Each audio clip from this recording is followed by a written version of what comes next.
So welcome everyone.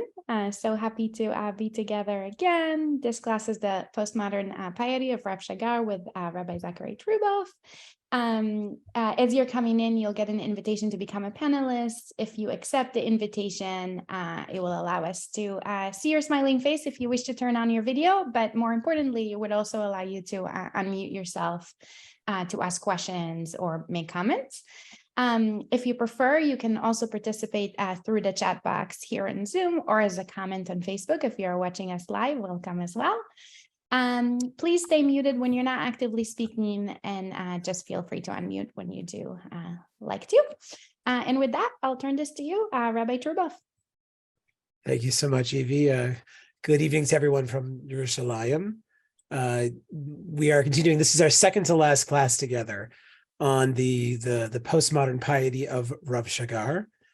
Up until now, we've been focusing on very, I would say, heady themes, questions about what does it mean for a Jew in today's world to have a relationship to God, to have a relationship to Torah, questions of emunah, bitachon, questions of suffering, sadiq v'ralo.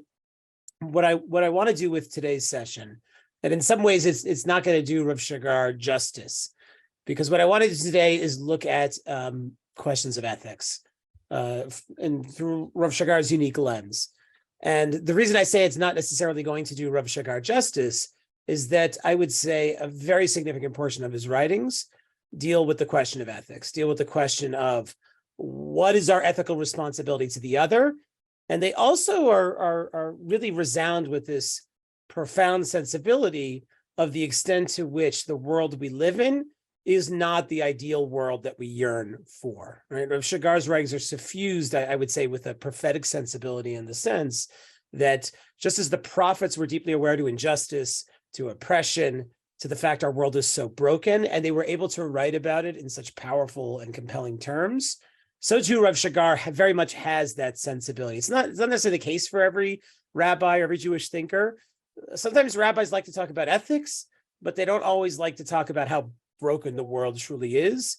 And one of the things that I really appreciate about Rav Shagar is that he gets that. He gets that the world is a really, really, really complicated place.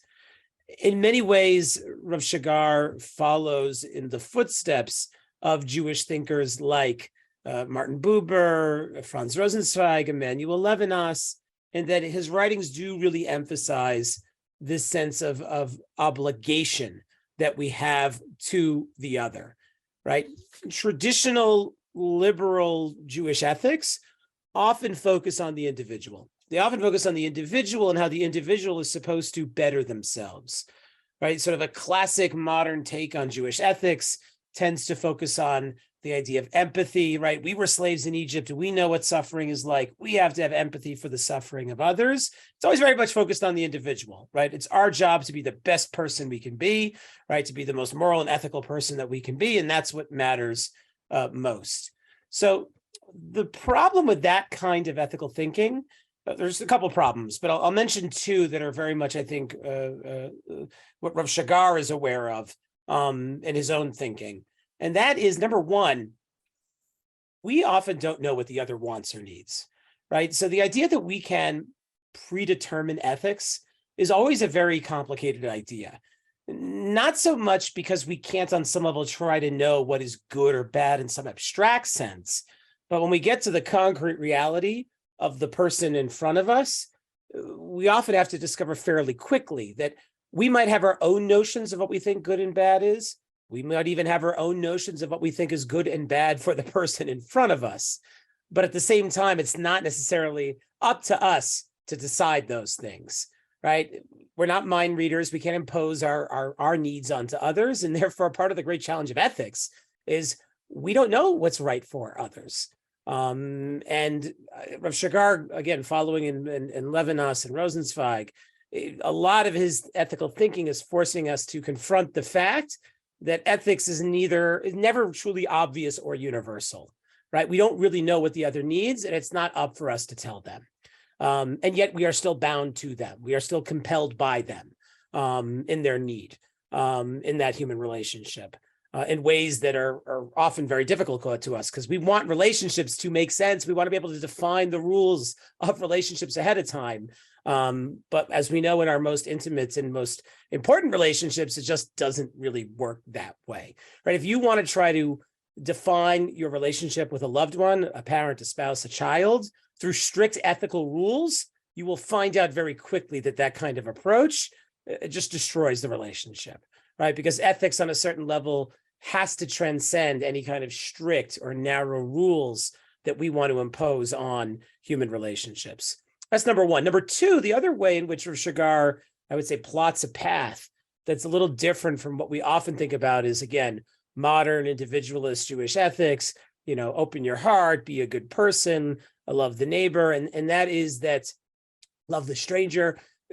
The way Rav Shagar differs is that he also recognizes that ethics isn't all about the individual.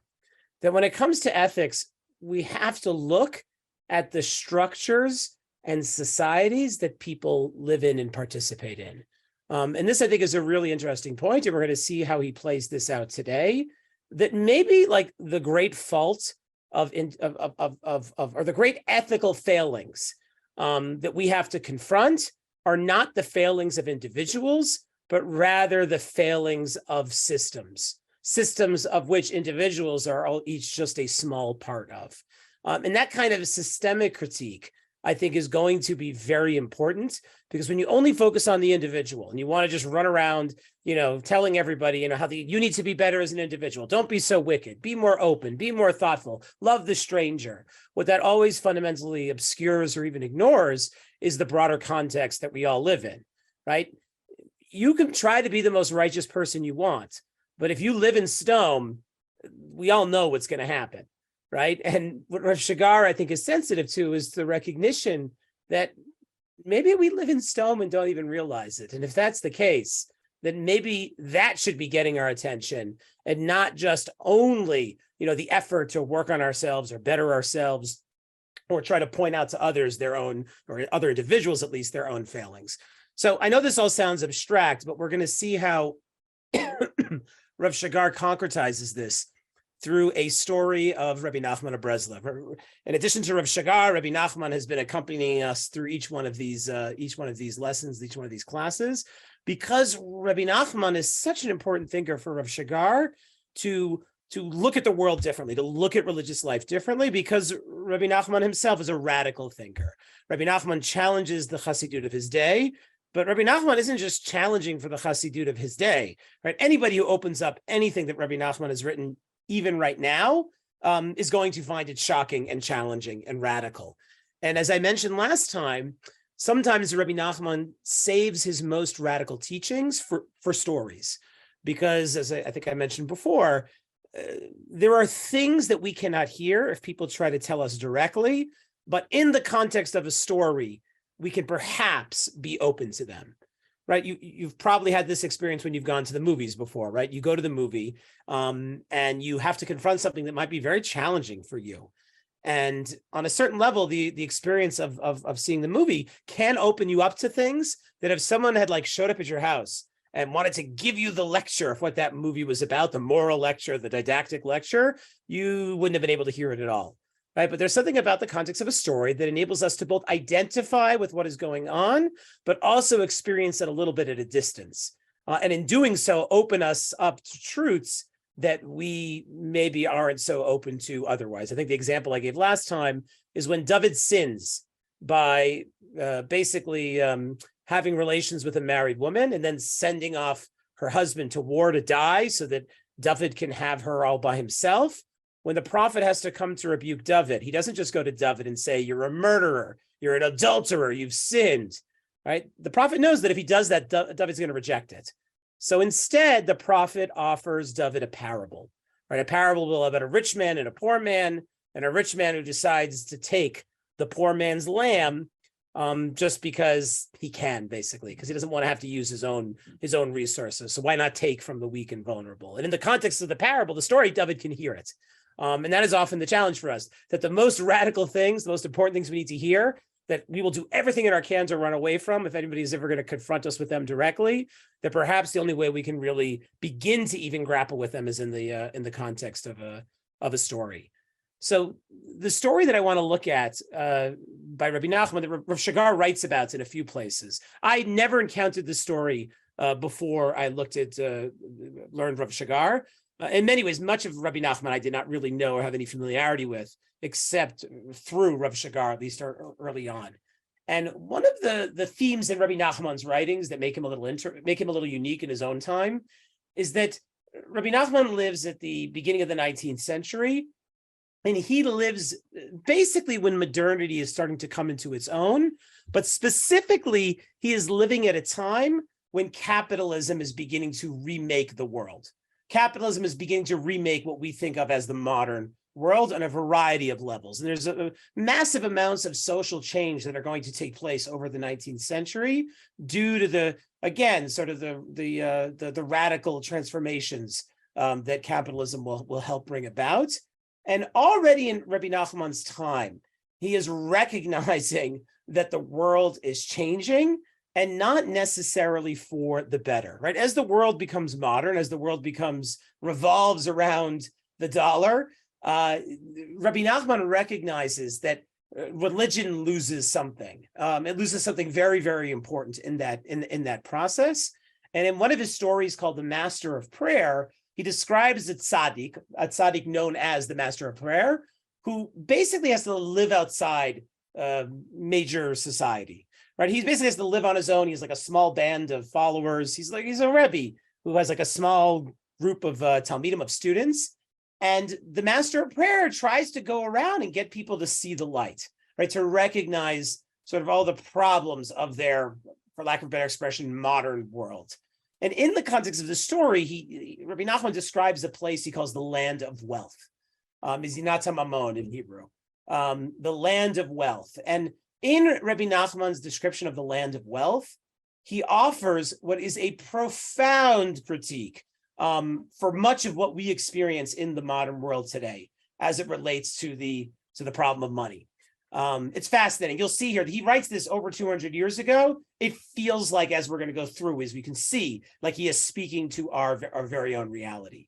And the major problem of the land of wealth is the way that it creates an environment that is so fundamentally antithetical to having a relationship with God, and for our purposes, having a relationship with your fellow human being, having any kind of ethical relationship at all.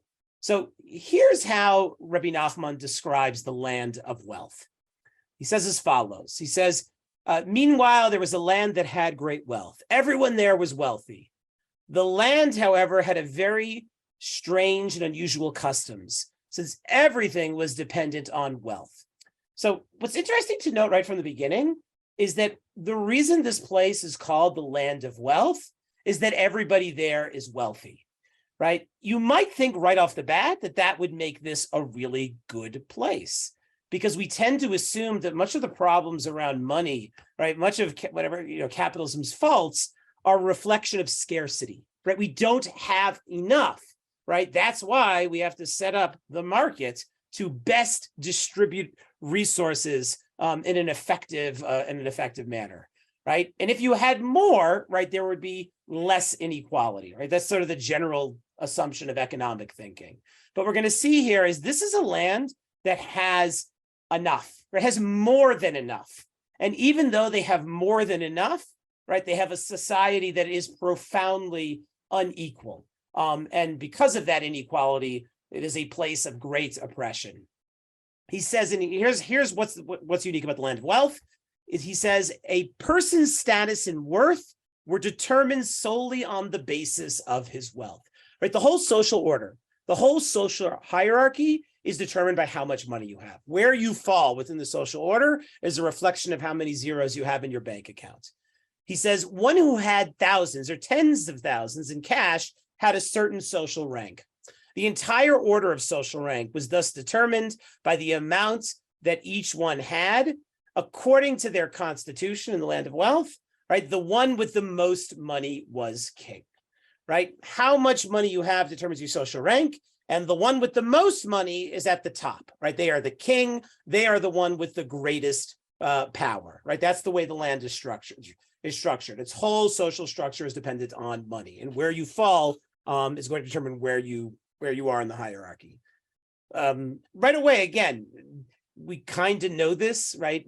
In modern society, your social rank, your social world is eminently determined by how much money you have, right? I think we know this is a social fact that we all like to pretend isn't true, but we all tend to only socialize with our closest friends, tend to almost always be of the same socioeconomic status as us. It's very rare that we have friends that are much richer than us or much poorer than us, right? That's just the way stratification works in capitalism, right? There's social stratification. People live around people and are close with people of a similar socioeconomic background. So we might say, well, wait a second, our world isn't determined by money. But when you start looking around, you start to realize that where you are, who you're with in the social hierarchy is almost inevitably determined, again, by how many zeros you have in the bank account. One of the strangest experiences for me when I was a synagogue rabbi, what made that, and I only realized this maybe afterwards, what made that experience being a shul rabbi so different than most other people is as a shul rabbi, you have social relationships with people at the top and people at the bottom. And you come to realize over time that almost nobody else has those kinds of range of relationships. It just doesn't really happen for most people because, again, we fall into a certain social rank on the hierarchy. Even now, when I'm not a shul rabbi, my world is not as broad as it used to be, right? I tend to look at the people we are closest with, the people who come to our house for Shabbat dinner. We go there. They're closer to us in social rank. Again, social economic background, because that's the way the world works. So Rabbi Nachman's going to go on here to describe how is it that we sort of designate the different social ranks in the social hierarchy according to money. He says the people had banners. Every person in the land of wealth has a banner, right? And there was one banner that denoted a certain amount of money and a certain rank associated with that banner. Meaning, depending on how much money you have, that will determine the image or the sign that goes on your banner. And everybody will see that banner and sign and know exactly where you fall within the social hierarchy. He says, rank was determined in the following manner. If a person had a certain amount of money, he was considered an ordinary human being. There's different insignias that appear on the banner. So if you have enough, you're a human being. That's the image that'll be on there. But if you don't have enough, if you're below a certain threshold, then that person would be considered a bird or a beast, right? You would actually be an animal. At a certain point, if you don't have enough money, you are no longer treated like a human being. People don't treat you like a human being. He says here, thus the poorest among them were considered no better than birds or beasts, since money was the most important thing, right? Money determines your rank, and if you don't have enough, you're not even human.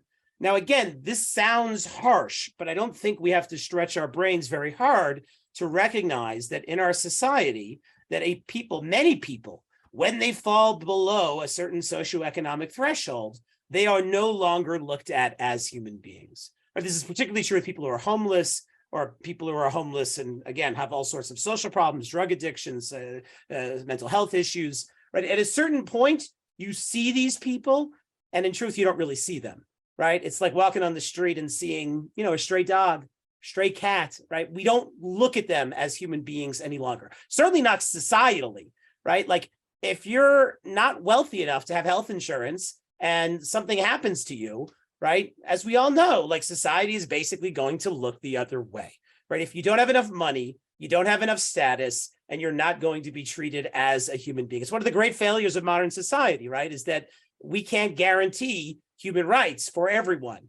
And we all kind of know, right? Those who have more money have more rights. And that in some ways is a profound indictment of the world that we live in, because for the most part, we do live in a world in which there's a lot of wealth, a lot of money. There's not a scarcity, right? Like, if anything, there's an excess at times. He goes on here. He says, the people agreed that they wanted to establish the rank of stars and constellations, right? It wasn't enough that your insignia as you get more money would get you a higher status as a human being. You could actually, with enough money, achieve the status of the stars, or to be considered an angel. Or if you get enough money, he says, you would actually get conferred upon you the rank of gods. So there's a way in which if you have enough, you actually stop being a human being the other way, right? Like you actually transcend being human. You are beyond human. You are a god. And Rabbi Nachman says, once this has been established, they agreed that it was not fitting for these ultra rich people who are now going to be treated as gods to remain in the atmosphere of this world, right? The rich people, like, they shouldn't be around like with the rest of everyone, right? It says, moreover, it was not considered fitting for them to mix with other people of the world, since this would defile them, right? The regular world of human beings is beneath the rich people, right? It will defile them. It'll purify them. Therefore, they have to go to their own special place, high above. So what did they do? They therefore decided they would search for the highest mountains in the world and live there, right? So the rich people who are gods are going to live away from everybody else, like shocker, right? And they're going to live high above, right? That's often the case, right? Like, what's the most expensive apartment in a building? Right? People here live in Manhattan, right? What's the most expensive apartment? It's not necessarily the one all the way on the bottom, right? It's typically the one all the way on the top, right? And we can ask ourselves why exactly that might be the case. But the rich people want to be away from everybody else. They're gods. They don't want to have to mingle. And so they look for the highest mountain. And not only do they want to be on the highest mountain, Rabbi Nachman says, but guards were stationed far from the mountains so that no strangers would be allowed to approach them, right? The rich people put guards on the bottom so that anybody who tried to approach them would basically be stopped, right? They live in not even just gated communities, but there's physical force used to keep the riffraff away, even if they wanted to come and engage the rich people, the gods. This, however, brought about great concern about murder and robbery. People would be very ready to kill and steal in the land of wealth, since they could become gods with the stolen money. And this is in many ways part of the most important ethical point that Rabbi Nachman is going to make here. What kind of place is it, this land of wealth, if all the social ranks are determined by how much money you have? And if you fall too low, you're not human. But if you have enough, you might be treated as a god, right? What that's going to create is this profound motivation for competition, right? Everybody is going to be out to outdo the other, right? To get money out of the other. And not only they're going to try to do it legally, there's a profound incentive to get as much money as you can illegally, right? Because if you steal enough or you kill to get it, right, you might actually be able to become a god. Right. And again, we don't have to look very far in the modern headlines to recognize that people will do anything to make millions and billions of dollars, not just because they're greedy per se. I mean, they are, but because they know that if they get that much money, they will be treated as gods. There's profound incentive here. But that incentive also creates profound alienation. Right? People don't know how to have a real relationship with each other, because every time they're engaging with each other, what's the one thing they're thinking about, right? What's the one thing, right? How do I get more money? How do I get some value out of this interaction, right? That is the way the land of wealth works, right? Everything's about money. Everything's about trying to get more money. Every interaction, everything you do is oriented towards that goal. And so it's a place of competition, ultimately violence. And the threat of violence is always hovering, right? People are always worried, is crime going up, right? Like, oh, what are we going to do now, right? Oh, people are out there. They might try to get something we have, right? In that kind of land, right? You have violence, and you have violence being imposed in multiple directions. You got rich people trying to keep the poor people away, poor people trying to get whatever they can, right? Like it's a profoundly corrupt situation. Rabbi Nachman goes on to describe, he says, in the land of wealth, they set up a system of services and sacrifices to their gods, right? These human beings that are rich enough to be considered gods, you actually could offer sacrifices to them. They would also offer even human sacrifices. Many people would also voluntarily offer themselves as sacrifices to their gods, believing that they would become incorporated into them and later be incarnated as a wealthy man. Right? So in the world of wealth, you offer sacrifices to the celebrities. Oh, whoops. I mean, to the rich people, right? Like this is something we all know, right? People who are considered to be rich and powerful, who are treated as gods, they are the source of our adulation. And we will express that adulation in all sorts of ways. We'll make sure to like their posts on Facebook. We'll buy the commodities they produce. We'll look at their image and have their posters up in our homes, right? And we'll give everything we can to them, every dollar that we can potentially, because we want to be like them. Like we hope to be gods too. We hope to be famous, right? If you look at, again, social media today, right, it is full of people who are perceived to be gods, the celebrities, And the other half, which are people who are trying to become celebrities, gods themselves, and will do anything they can, even sacrifice themselves to be able to, to achieve that, right? Not a particularly, wonderful environment. And if we're thinking about things religiously, we now have a world in which you worship human beings, at least human beings that are rich enough to be treated as gods, and you're willing to sacrifice human lives as part of that worship, either because you want to become like them or because you believe they demand it or deserve it. And again, Rabbi Nachman reiterates, their main thing in life is money, right? That's all that matters in the land of wealth. With money, one could buy anything. And in a sense, Rabbi Nachman's kind of noting, maybe they're not wrong. If money gives you ultimate power, if money lets you buy whatever you want and do whatever you want, then maybe the main thing in life should be money, right? Like maybe that's all that really is worth anything at the end of the day. Rabbi Nachman continues, he says, according to their belief system, human existence was based on money. Wealth was therefore the focus of their belief. According to their religion, charity was a very great sin. And this is the final point, and a very important one. In the land of wealth, what is forbidden? Charity is forbidden, right? You can't give your money to somebody else who is in need, right? They believe that if a person gave charity, it would diminish the influx of wealth that God had given them, right? You can't give your money to somebody else because that's like spitting in God's face, right? God gave you the money. God wants you to have the money, right? For you to give it to anybody else is a disgrace to God. It's a chila Hashem, right? To give to a poor person. God wants you to have it, not them. They didn't work for it. They didn't earn it. You did. It's yours, right? The main goal was to have as much wealth as possible. It was therefore forbidden in the strongest terms to give charity. I'll just note here, I mentioned before about Stom, right? In the rabbinic midrashim about Stom, right? One of the classic understandings, it's not in the Pshat of the Torah, but in the midrashim, that part of what made Stom so evil is they outlawed the giving of tzedakah, right? And in this case, Rabbi Nachman is playing on that. And he's noting that the reason tzedakah is basically forbidden, it's usur, because it is antithetical to what the land of wealth is about. The land of wealth is to get as much money as you can, then to give any of it away is like the greatest sin, right? Like, because the greatest mitzvah is get all you can. So to give it away for any reason, like again, is a chila Hashem in the land of wealth, which is obviously a horrible thing to say, but that's the way that they the way that they conceive of things. And again, I'll just note here, I'm going to be a little bit cynical, right? It's easy to see how this plays out through like modern society, but like, again, Jewish communities also often function pretty similarly to this as well, right? If part of what makes synagogues unique is that everybody has to come together, right? Like, again, the rich and the poor, for the most part, they come together at the same synagogue. That's not always true, right? There are synagogues in Manhattan, which everybody probably has above a certain number in their bank accounts. But outside of unique places, like, and I said that my in-laws live in Manhattan, so I love Manhattan. I don't have anything against it, but I'm just noting that there's a little bit of economic, stratification there. That synagogues are somewhat diverse, and that does make them unique.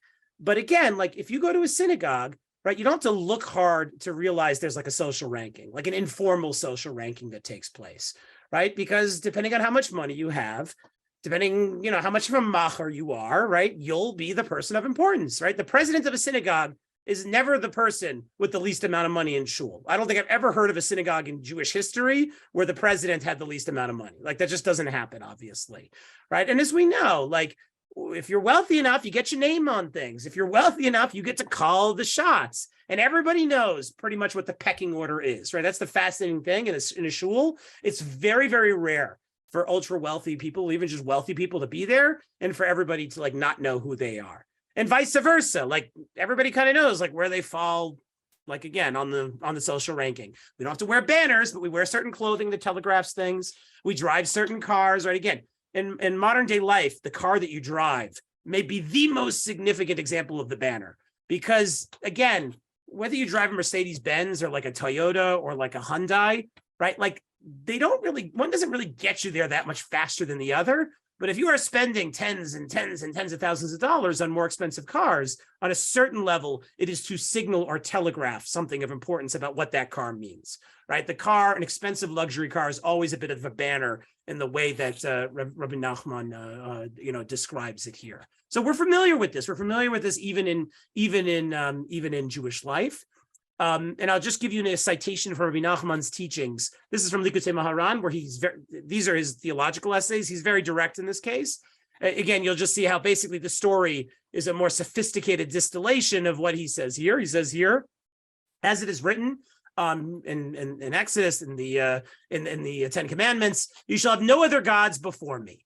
Right now, these people, Rabbi Nachman says, who succumb to the desire for money and do not believe that the Holy One can provide man with a livelihood through an easy way, extend great effort in chasing after their sustenance. He's saying people who don't really have faith, they spend all their life trying to get money, right? They spend all their life trying to get money. And in a certain sense, what he's saying here, and we can debate if this is true, certainly, but like the people who spend the most energy trying to make money are the people who on some level reflect the least amount of faith. Because faith on a certain level means not just faith that God will provide, but faith helps to open you up to the possibility that maybe money is the most important thing in the world. He says here, they eat their bread with sorrow. Those are the people who spend all their life pursuing money with great sorrow, as it says in Parshas Noach, you will eat, or Bereshit, sorrow being melancholy. People who pursue money their whole lives, they don't live, for the most part, the happiest lives. Such people are tied to the countenance of the other side, of the Sitra Achra, the other gods, meaning he's connecting it here to the notion of idolatry. Darkness, the aspect of death, this is written in Eicha. He set me in darkness as those long dead. Of them, said Yechezkel, and their gold is something impure. Right? Rabbi Nachman plays up with this in a few places, right? That the pesel, the idol of gold and silver, is, on some level can be seen as an allusion to money. And as he says here, this corresponds to idolatry. So even in his more straightforward theological writings, he notes that, again, he doesn't think money is evil inherently. What Rabbi Nachman is most concerned about is that when you pursue money as the highest good, right, as that which is most important, and as that which you ultimately need more than anything else. Now, most of us will say, on the one hand, like, I'm not like looking to make as much money as I can. Like, that's not like where I put all my energies into. But the moment that we assume that money is as a necessity for survival, for power, that we can't live without it, right? Rabbi Nachman would argue that on a certain level, you have traded the, God for the dollar, right? And this is going to be a point that Rav Shagar is going to make. I'll switch to it right now. Rav Shagar, again, uses this story in multiple places. And again, he notes that it's this great, depiction of social criticism, because again, what Rabbi Nachman depicts 2,200 years ago is just like, we know this. We know exactly what the land of wealth looks like as we live it. So here's what Rav Shagar is saying about Rabbi Nachman's deeper point. He says, the modern individual does not find their refuge in God, but rather in their money and possessions, a reality that is fitting for the land of wealth described by Rabbi Nachman, right? In the modern world, we put our faith in the dollar, right? We believe that is what is going to protect us. That's why we have such a hard time parting with it, right? Like we all have many of us have more money than we need, but we are always hesitant to give it up because we'll say to ourselves, like, I might need it. Like, I've got this much money, but what if something happens in a couple of years from now? I may not have enough, right? That anxiety is something that dominates all of us, even if we don't think about it. Because if it didn't dominate us, we'd be a lot more comfortable with giving up a lot more of our money, but we never are for the most part. Rav Shagar says, money grants a person security and something firm to hold on to. It constitutes a replacement for grasping hold of God. And part of what we understand with modernity and with capitalism, and this is a point that Marx makes very, very clearly, is that modernity is about the disenchantment of the world, right? It's about no longer seeing the divine within the world, right? God recedes, and we look at the world in a different way, right? That's just the nature of what modernity means. Even for those who believe in God, we don't believe that God involves himself in the world like our ancestors did. Nobody does that. Nobody alive does that today for the most part, right? And what happens in a world in which we don't see God in it or in every inch of it, right? We see the world in a secular fashion, even very religious people. What that means is that faith doesn't necessarily mean for us what it did for our ancestors, because we live in a world that is essentially secular. And what that means is we live in a world in which it often feels as if what happens is somewhat arbitrary and it works according to rules far beyond our control.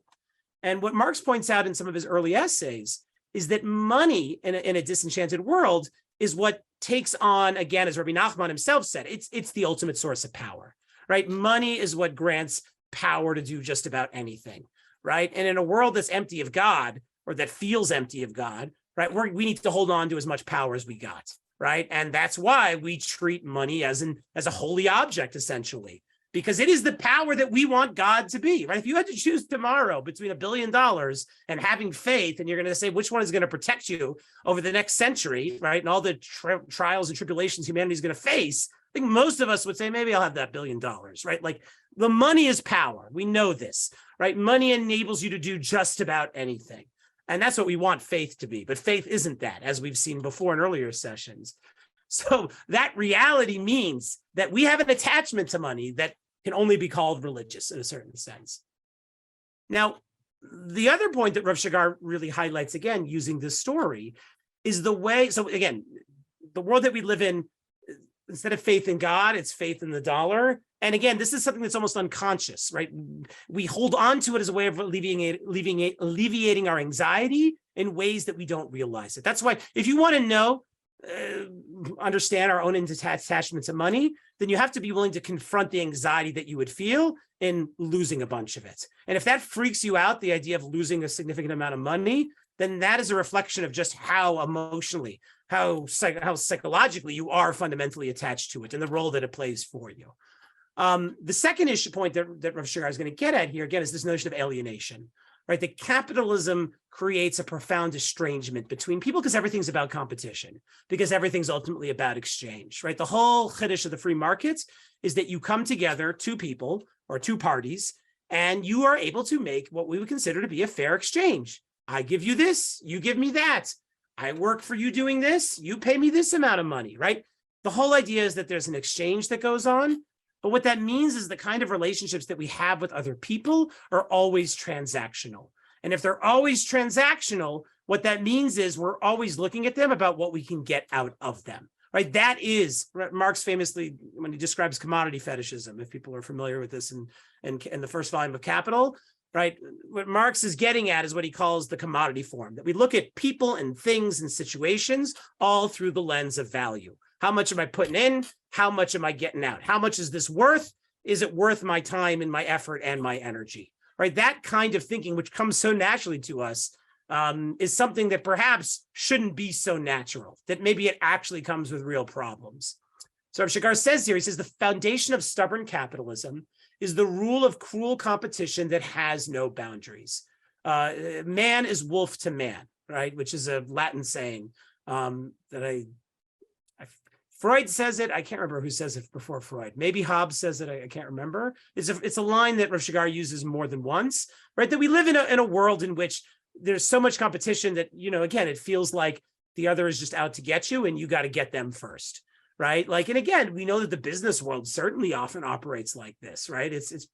Life is pretty cutthroat, right? You got to get the best when you can, because otherwise the other person's going to get the best of you first. And that kind of cruel competition extends everywhere, right? In the modern world, right, part of the critique is that we are competitive with each other in ways that are irrational, right? We think the other is a threat, even though they're not, because we're always looking at, again, relationships through this lens of what do I get out of it? And if I don't get what I want, they're going to get what they want, and I'm going to lose.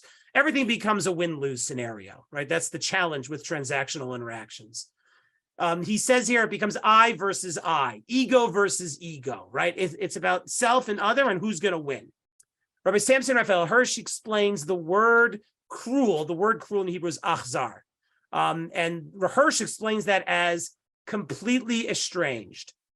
The one who is cruel relates to the other with complete estrangement, meaning the two words, if you break down achzar into two separate words, it's ach and zar. Zar means foreign, and ach in this case means like surely foreign. The other is completely foreign, completely estranged to me. And when we look at another and we see them as completely foreign to us, we see them as somebody, again, who we're in competition with, and we got to beat them or they're going to beat us. And when we look at the person as someone who is foreign and strange, if we look at them as like a predator, essentially, then again, we don't feel any ethical responsibility to them whatsoever. We relate to the other with complete estrangement without any feelings of love. He is estranged from him. Estrangement and alienation are the source of cruelty, and this estrangement is the foundational principle of capitalism. So again, you have to ask yourselves, like, why is Rav Shagar? Is he such a Marxist? He's a communist? So one of the things that we have to understand is that within the history of Zionism, right, religious Zionism, of which Rav Shagar is a major proponent of, right? Religious Zionism in Israel has a major history of being deeply committed to socialism, right? The pre-state group of religious Zionism, known as Hapoel HaMizrachi, which was basically the religious Zionist Workers' Party, they were deeply, deeply committed to a socialist ethos, even as religious Jews. And they saw their socialist ethos as reflecting their religious commitments, right? We all know this from the kibbutzim, but the religious kibbutzim, founded particularly up in the north and around, where again, we're supposed to be a manifestation of these religious values. And in the first couple decades of the state, the religious Zionist parties were deeply committed to what we might think of as like a more socialist ethos, social justice, for lack of a better expression. So Rav Shagar is coming to this critique from a deeply religious place, coming from this tradition within religious Zionism that saw these issues of justice, issues of equality, and concerns for inequality as being of central importance, right? Unlike in the political discourse in America, where these concerns sometimes label you as being automatically on one political side or the other, in Israel, these concerns were considered a legitimate concern for the left and for the right, right? That's sort of the great irony, or some of the different political differences between America and Israel that a lot of Jews have a hard time grasping. But this is not a progressive issue, the way I'm describing it here in Israel. It is, like, again, what it was part of the Zionist ethos in the mainstream for many, many, many decades. So we have this competition, this alienation, this estrangement that leads to a sense that I'm not responsible for the other. I am not my brother's keeper, right? That is the end point of the land of wealth, right? I am not my brother's keeper, right? They're beneath me. If I give my money, it's actually like betraying my religious obligations. And if they die, it's not my problem, right? That's the kind of world in which an ethical relationship just simply isn't possible. Now, it's interesting, I'll note, Rav Shagar doesn't say this, but it's something that I've thought a lot about from my time as a rabbi, and that is that even in places that we might consider to be the land of wealth, people do give tzedakah, at least Jews, right? You can go to the fanciest shul in New York, in Manhattan, and you'll find a lot of people who give a lot of tzedakah. So this, on a certain level, seems to be a contradiction to the Rabbi Nachman's critique, Rav Shagar's critique, right? Wait a second, right? If you're telling me that rich people only care about getting richer, or that anybody, all of us, are only caring about getting more money, what about the fact that we all give tzedakah? We don't live in a world like Stone, in which I don't know of a single shul that's ever banned tzedakah, right? That sounds insane to me, right? It would just no longer be a Jewish place at that point. So here's the thing you have to understand. There's a statement here, I'll mention it, by the rabbis in Bava Basra. People may have heard this before. It says, one who says, I am contributing this coin to tzedakah so that my sons will live, or if he says, I am performing the mitzvah so that I will merit a share in the world to come, this person is a full-fledged righteous person. And what the rabbis are saying here is, if you give tzedakah for ulterior motives, it still counts as a mitzvah, right? If you give tzedakah for ulterior motives, it still counts as a mitzvah. And one of the things that you come to realize if you're involved in Jewish communal work or rabbinic work or synagogue work is that people give a lot of money, but they also tend to give it for ulterior motives, right? This is one of the things that I saw, never failed as a rabbi to see this, is that even the biggest givers and even the smallest givers are usually given because they're getting something out of it, right? It is an act of tzedakah that is often directly influenced by self-interest, right? Again, particularly Ashkenazi shuls are famous for this, but everybody assumes that if you give a check, what's supposed to happen? Not only do you get a thank you, but your name better go up somewhere. It's going to go on a wall, on a board, on a seat, on a Torah, or at least in the weekly newsletter, right? It's got to go somewhere, right? We have it's hard for us as Jews to imagine, again, giving without getting something. And this is part of the reason this was such an insight for me, is that I started to realize this even with myself. One of the good things that happened to me as a rabbi is I started to give more tzedakah. Because when you're in that position, when you have those network of relationships, when you understand what the needs are on a broader scale, you realize just how important tzedakah is, right? Tzedakah, Rabbi Nachman even says that tzedakah makes the world go round in a sense. But what I also realized as I started giving more and more tzedakah, that a large part of the reason I was able to give more and more tzedakah was because I was able to see how I could get out of my tzedakah, meaning I could give in a way that also gave back to me, right? Either because I was able to give to the things that really mattered to me, and I understood those things intimately, or I was able to give in such a way which I knew I can get my name up in the place that I wanted to get it up, or I could give in such a way that showed off to others, like, oh, look, he's giving, and he's giving at this level, like, wow. And I started to realize, yeah, like you give more when you get more out of it. And look, again, that's true at the highest level. People don't give millions unless they get to put their name on something, right? That should tell us all right away, right? Like people give because on some level they're getting. Now, my point here is that the Jewish tradition doesn't seem to have a huge problem with that, right? Again, this text in Bava Basra seems to imply you can give even if it's for ulterior motives. But I would argue that on a certain level, the land of wealth is comfortable with this kind of tzedakah. The land of wealth is comfortable with the kind of tzedakah that is really just a form of exchange. You're giving because you're getting. Right? Land of wealth understands that logic. What Rabbi Nachman is aware is that there's another kind of tzedakah that fundamentally works against the logic of the land of wealth. Meaning, in the land of wealth, if you're going to give $1 million to a shul, but you're going to get your name on the building, like, I think they could understand that. It'd be like, okay, it's a little odd, but we get it. Like, it fits within the logic of how this place works. But there's a different kind of tzedakah that fundamentally is just looked at in the land of wealth as an insane act, as something that makes no sense, and as this is the kind of thing that has to be outlawed. And here's what Rav Shagar describes it. And again, he's basing himself here on Rabbi Nachman. We'll see in a moment this larger teaching of Rabbi Nachman. He says tzedakah is an act of self-overcoming. Right? Rav Shagar is saying, to really give tzedakah, it actually is like a transformational moment. You have to like overcome yourself. You have to like step out of yourself, step beyond yourself in order to give tzedakah. What does he mean by this? He says, and in actuality, an overcoming of one's individuality. As Rabbi Nachman says in this Torah, the Torah we're going to look at in a moment, this is the essence of the avoda of tzedakah. For one who is compassionate by nature and gives tzedakah because he feels compassionate is not an avoda. What Rabbi Nachman is going to get at is there's different kinds of tzedakah. There's tzedakah that you do because you get something out of it or because you're a good person. It makes you feel good, right? And that's why you do it. But that kind of tzedakah, the tzedakah that's a form of exchange that works great even in the land of wealth, that kind of tzedakah is not an avoda, right? An avoda is work.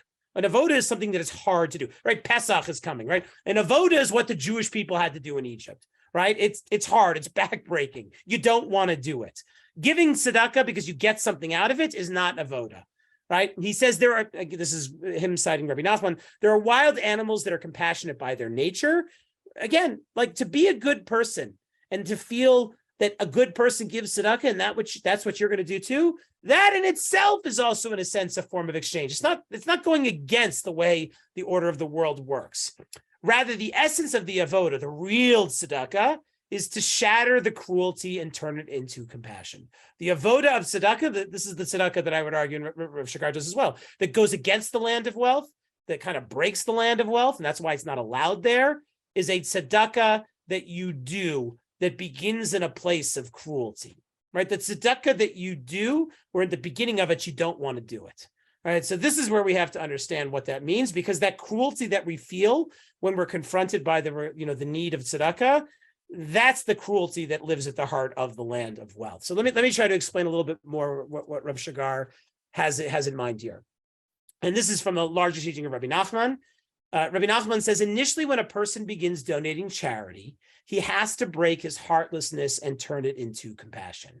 So Rabbi Nachman's getting at here is sometimes we give and we feel good about giving, right? And if you're a good person, better than me, maybe that happens to you a lot of the time. Most people who come to you asking for money, most requests you get in emails, right? You respond with like a nice donation because you're a good person. And that's what good people are supposed to do.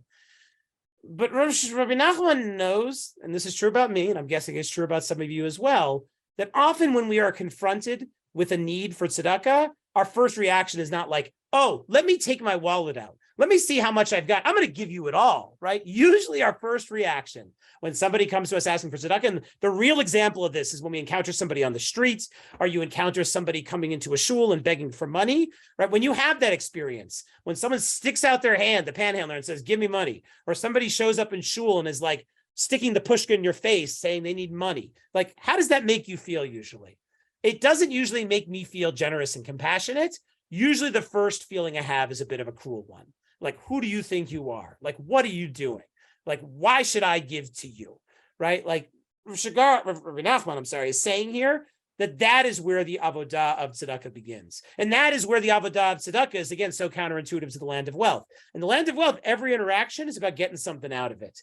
This kind of tzedakah, the tzedakah when you're confronted with real need, right? You're not really going to get anything out of this. That's when it's hard, right? If you want to know the moments when the avodah of tzedakah is present, they are the moments, again, when you're not going to get anything out of this. And that's why you really don't want to do it, right? I used to see this all the time when I'd ask for money for the shul, right? You could almost like see the wheels in people's heads turning when you feel that visceral resistance they have to the very idea of giving you money, right? There's always like a moment before they speak. Maybe it's all in my head, but I felt this way. You ask, you give over the big ask, and then there's like this moment where all you see like in them is like, I don't want to do this. How do I tell you this in a way that's like the nicest way possible? I really don't want to do this. Sometimes they tell you in a nice way. Sometimes they don't tell you in a nice way, but there's that moment before they speak where, again, you feel that cruelty, whether you like it or not. He says, this is the essential devotion of charity. This is the avodah of tzedakah, is to feel the cruelty and to turn it into compassion. When someone naturally compassionate gives charity purely out of his compassionate instinct, it is not an act of devotion, because there are also animals that are compassionate by nature, right? You can look outside. There are animals that take care of, each other, right? Compassion is great. We should all aspire to it. But again, to do a good act out of compassion is not as impressive for Rabbi Nachman as doing a good act that starts from a place of cruelty. Rather, the essential devotion, the essential avoda, is transforming cruelty into compassion. Right, beginning the avodah of charity of tzedakah is very difficult and demanding. Rabbi Nachman goes on to describe here how, like, to overcome that cruelty is a radical gesture, because every fiber of your being wants to say no. Right, he says all devotions and all acts of repentance, whatever act one wants to carry out in service of God, must be preceded by cries of oy vavoy. Right, like he says, Rabbi Nachman is almost playing this up here, but it's powerful. Right, when you're confronted with that need where you don't want to give because you're not going to get, right? Like you feeling that cruelty, you have to like fight off that cruelty. You got to be able to say to yourself, "Oy, but boy, I don't want to do this. I got to do this." Like he says here, genuflections, gesticulations, right? It's almost like a physical act that you have to engage in to overcome your own inner resistance. Again, he says, just like the Hasidim, the great Hasidic Rebbes, would do all these contortions when they were praying. Right, they'd move their bodies and would look like strange ways because they're trying to overcome their own inner resistance to come closer to God. But here we have to do that in the act of tzedakah. He says this is mainly at the beginning, for it is very difficult. Right, the hardest part of tzedakah is just taking your wallet out. Right, once you got the wallet out, it's a bit easier to like pull the money out, but it's that very first act. Right, like that's why I said it's that moment before when I would make the ask before they would speak. That's when you would like see the resistance. And again, the very beginning, the very first response is always the hardest. And he cites here from the Mechilta, Kol hatchalot kashot, all beginnings are hard. And again, there's no harder moment in the act of tzedakah than that very first moment. Can we push forward? And he actually describes it here like giving birth. Right? That's how hard real tzedakah is. A real avodah of tzedakah is like giving birth because it's painful and you don't necessarily want it. But you gotta women who, go through labor and give childbirth, it's like, profound, what they have to physically do and how they do it. And just like in childbirth, there's a transformation at the end. This is very important for Rabbi Nachman and Rav Shagar, that tzedakah that is, again, done in this way that you really don't want to give it because you're not going to get anything out of it. If you're able to overcome that, you're not the same person afterwards. There's something radical and transformative if you can overcome your inner resistance, if you can turn your cruelty into compassion. Right? I'm going to give to this person, even though I'm not going to get a penny. It's like setting my money on fire, right? Like this person disgusts me, but I'm going to give it to them anyway. This person might use it for drugs, but I'm still going to give it to them. I don't even like this shul. I think it's a bad shul, but I'm going to give it to them anyway, right? Like that's the situation of the avodah of tzedakah. It's not giving to the good in your own image. It's giving to that which you can't understand at all. And I want to personalize this for me because, as I said, I spent a lot of time in the shul dealing with questions of tzedakah. One of the powerful experiences I got to have as a rabbi is that you get to give tzedakah out. Not just I was giving tzedakah to organizations of the shul, but to people. Like you're at the front of, giving money to those in need. And it's very powerful that you have the opportunity, either personally or through the context of the shul, to like give money to people who really need it. right? You're like, you can make things happen. You can go to a wealthy person, ask for money to give to a really poor person. And there's something very, very profound and powerful about being able to do that, being able to tangibly improve people's material conditions in real ways, because you understand what's going on. You know what's going on in their lives. You know what their needs are. You have access to money potentially that you can get to them. Maybe it's a loan, maybe it's tzedakah, like whatever it is, you can make a real difference. Something very powerful and profound about that. And I learned it wasn't always easy, but I learned to always appreciate it. Mostly because these were people I knew, like on some level, right? My congregants, even people who were just connected to the shul tangentially, like I knew them, and therefore my desire to try to help them and know I could make a difference in their lives really meant something to me. But one of the things that was often the hardest for me is when people showed up at the shul looking for money who I didn't know at all. And not only did I not know them, it was very clear to me that like these were people like I was never going to know. Sometimes they weren't Jewish. Sometimes you weren't sure if they were Jewish. These were people on the peripheral of all the, of any community who are basically knocking on the doors of synagogues, hoping somebody would like give them some money. And in the early years at the shul, when people who I didn't know at all would come, and I wasn't really sure like what the deal was, right? Is this like a scam? Does this person really need it? Like, I don't know. And what I would often do is just like turn them away. I'd basically say, you know what? There's communal tzedakah organizations. You need to go talk to them. Now I'd like to think that I did that at the time in part because I was like, wasn't sure. Maybe it's not good to give them money. Maybe I'm reinforcing a drug habit. Who knows? But I know deep down a large part of it was because like I didn't know who these people were, and if I was going to give to them, like I wasn't going to get anything out of this. Like, who are they? Like, why am I doing this? Like, this isn't my problem. All right. I came to realize that was what was really going on.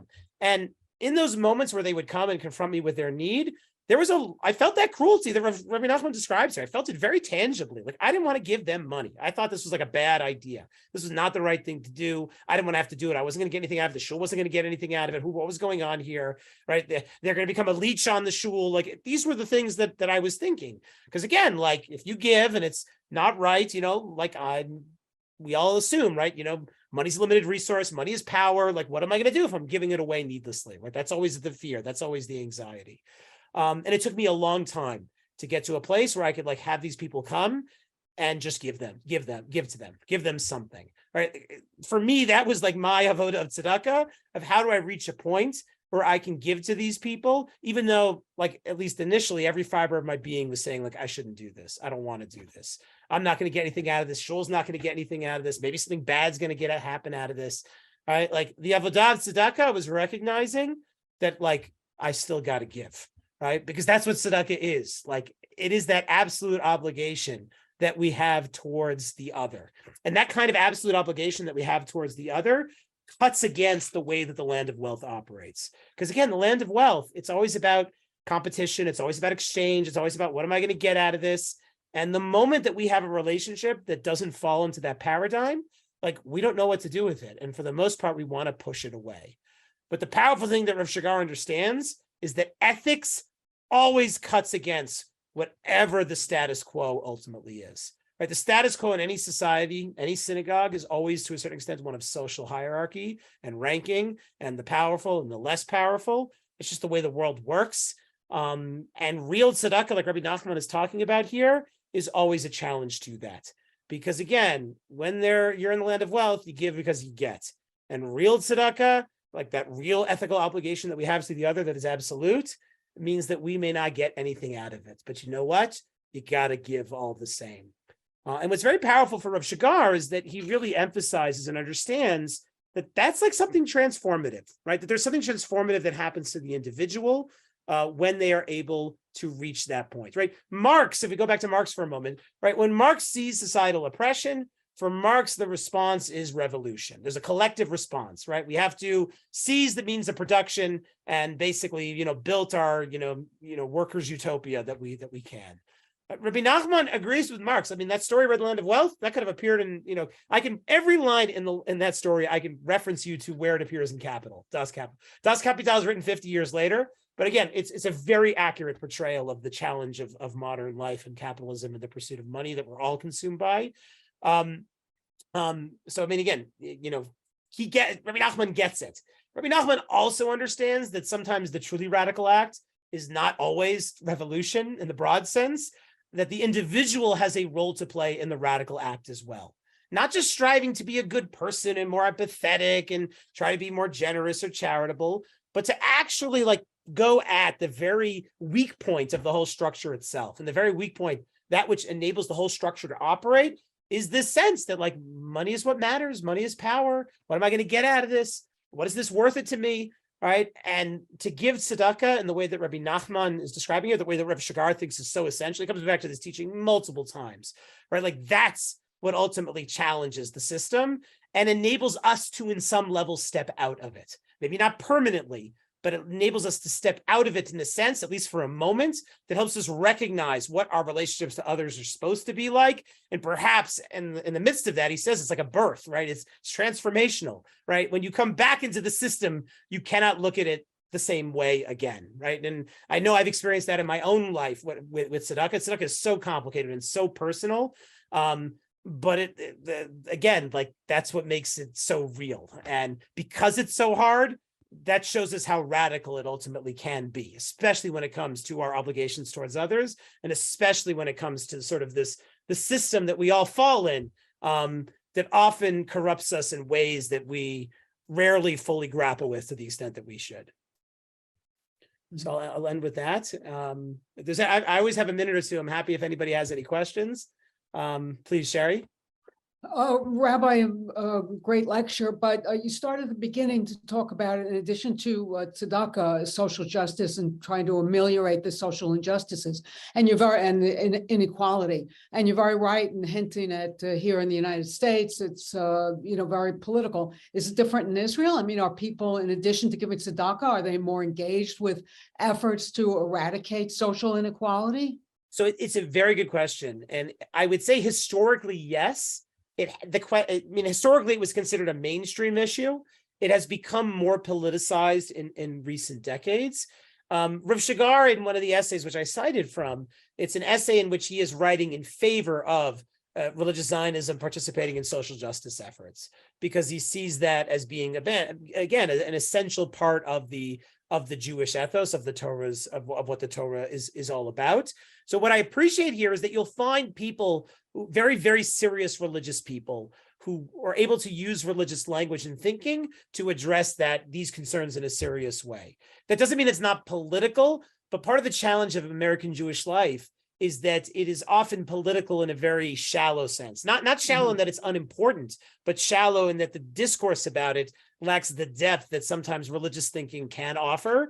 And that's part of what drew me to Rav Shagar even years ago, was like, here's somebody willing to explore these issues with deep theological religious language. And I had, and I was looking for that because they deeply resonated with me and my own concerns and critiques, right? I went to becoming a shul rabbi, not thinking like shuls are somewhat insulated from like the market, right? Shuls don't have to operate like businesses. And one of the lessons I learned as a shul rabbi, and I'm not saying this as like a deep criticism of shuls, is that in the modern world under capitalism, everything is a business, right? Shuls maybe even more so than most. And that was kind of like, what made me very sensitive to these dynamics, meaning there's no place that is insulated from these dynamics, right? The land of wealth could be a shul, or the land of wealth can be Fifth Avenue, right? Like it's not like it's only in like one place or the other, right? It can and often is everywhere. And that's why I find Rav Shagar and Rabbi Nachman's point so compelling here, is that it's trying to make us sensitive to these dynamics, right? Money is not the root of all evil, according to Rabbi Nachman. But the passionate desire for money as the most important thing may very well be. Any other comments or questions? I think also, even in the effort that doing tzedek and mishpat and imitatio Dei, that also can become a banner in terms of that I think that's what the Bava Basra Gemara is getting at, in that even if there's an interior, ulterior motive, to be compassionate, to be loved by God, to be close to God, even dveikut, and doing it purely for compassion and transformation can in and of itself have a currency. And that's very hard, to get beyond even that currency.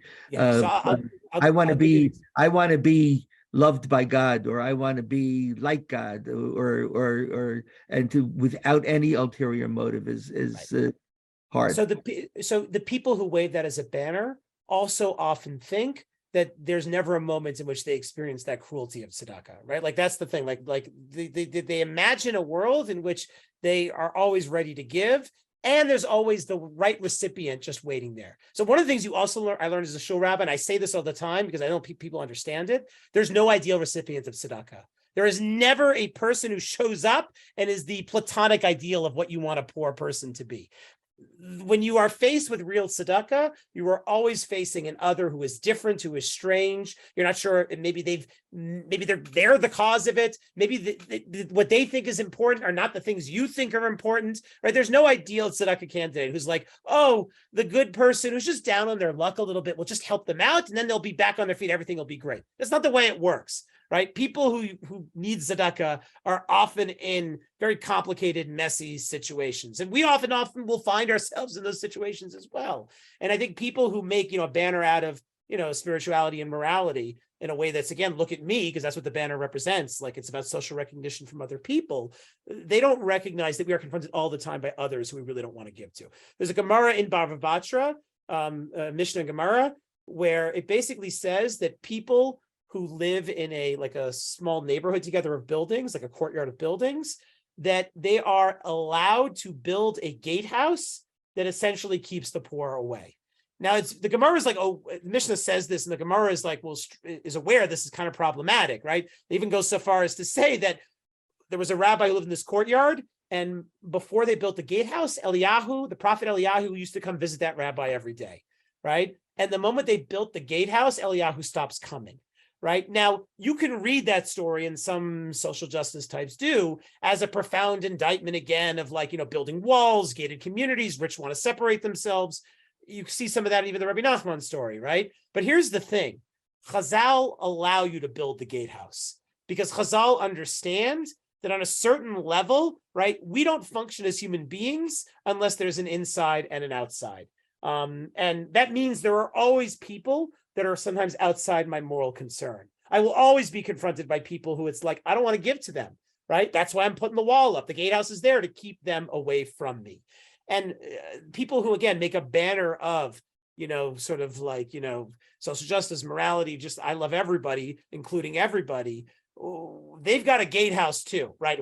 They're keeping all sorts of people out who they don't really want to give to. They just are pretending as if that's not the, not the case, right? It means giving to the other who we really don't want to give to. We may think is immoral or even evil. Like, again, there's no halacha that says that a Russia is exempt from tzedakah, that if a bad person is bad, you don't have to give them tzedakah. We'd love to think that's the case, right? There is a halacha that says if a person is deceiving you, you might not have to give them tzedakah if you're concerned they're deceiving you. But the fact that somebody is a wicked person or doesn't vote for the same political party as you does not exempt you from having to give them tzedakah, right? And that is what makes tzedakah so radical and so challenging, which that's why it's banned in the land of wealth. And that's why it's